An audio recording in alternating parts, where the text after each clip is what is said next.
যে স্যার বিভিন্ন ব্যাচের প্রাক্তনরা যখন আমার অফিসে আসে আমি তাদের সাথে কলেজের বিষয়ে আলাপ করি, মানে কাকে দিয়ে কি কাজ করানো গেলে এটা ভালো হয়, সেটাই একটা ব্রিজ করা আর কি, হ্যাঁ, সম্পর্কের সেতু বন্ধন করা।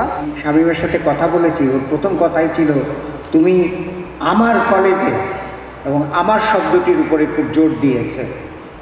সুতরাং ধরে নিতে পারেন যে ঢাকা কলেজ নিয়ে আমাদের মধ্যে নানান সময় নানান রকমের কথা হয়। ঢাকা কলেজকে আমি আমার কলেজ বলেই মনে করি।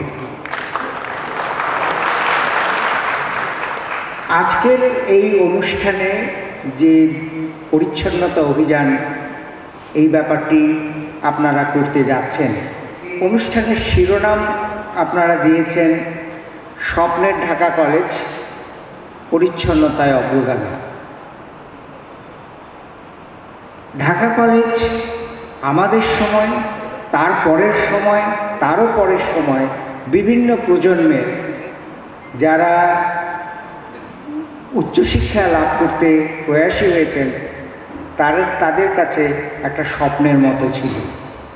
সুতরাং এটা স্বপ্নের কলেজ বটে, কিন্তু সেই সঙ্গে সঙ্গে আপনারা যারা তরুণ, ঢাকা কলেজ আপনাদের নিয়েও স্বপ্ন দেখে। সুতরাং ঢাকা কলেজ স্বপ্ন দেখে যে একদিন আপনারা এই কলেজের অঙ্গন পেরিয়ে যখন জীবনের বৃহত্তর ক্ষেত্রে যাবেন, তখন আপনারা যেমন ঢাকা কলেজকে নিয়ে গর্ব করবেন, ঢাকা কলেজও যেন আপনাদের নিয়ে গর্ব করতে পারে। বেশ, যারা আজকে এই অনুষ্ঠানটি আয়োজন করেছেন তাদের প্রতি কৃতজ্ঞতা এবং ধন্যবাদ জানিয়ে বক্তব্য শেষ করছে। আল্লাহ হাফেজ।